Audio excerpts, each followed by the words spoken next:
What's up, y'all? This is Hype found it in another entry. This is no fap day 18 out of 30. And oh man, when I was at the gym today, these girls was just walking around doing squats and stuff, and all the dudes just eyes was just looking like ghouls.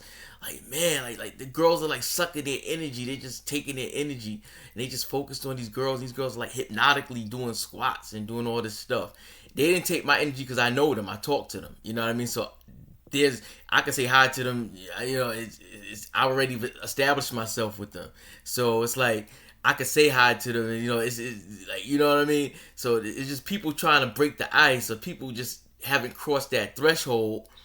These girls are just looking unattainable. They're succubus spirits, just which is not a bad thing. It's just naturally women are succubus spirits. They just want energy.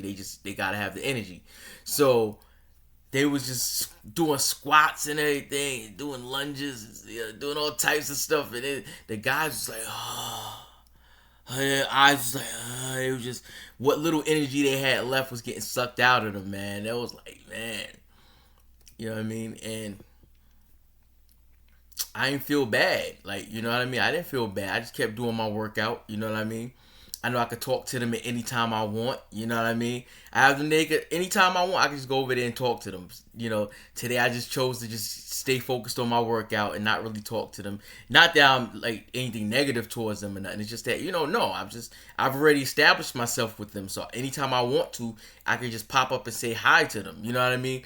It's not like, it's not like I feel like I have to go fast. I'm a Gemini, so I have different sides to me. You know what I mean? One side may be very social, the other side may be reserved. So there's some days I'll actually go and say hi, and there's other days I just won't do nothing.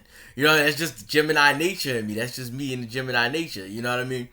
So yeah, I'm on day 18 out of 30, and it's like having a memory. All the stuff that's happening is happening on this street. So it's like having a memory card, right? And when you fap off the porn, when you PMO, you erase that whole memory card, and you have to start over from the beginning. You know what I mean? I'm keeping my elevated energy, and I'm gonna keep going up. I'm gonna keep, when you on no fap, you keep going up. And all the interactions you have with people, all the social, all that stuff, you be shaking hands and all saying hi, meeting new people, all those interactions, you just keep going up when you're on no fap. It just keeps levitating up. But once you break that cycle and you fap off, you pretty much got to start back from like near the bottom. You may not even be all the way at the bottom, depending on how long your streak was. But you'll be like close to the bottom, and you'll have to do all that stuff all over again. You'll have to learn all the stuff all over again. You know what I mean? And I don't want to do that. You know what I mean? So day 30's coming up soon. You know what I mean? Couple of more days. Well, we got like 12 more days. 12 more days, you're on day 30. You know what I mean? So don't erase your memory cards, guys. Hit these high streaks. You know what I'm saying? Hit these high streaks. Elevate. You know what I mean? Learn as you go up. Learn. Don't erase your memory card. Don't PMO. That's my advice to you guys. I'll see y'all in the next video.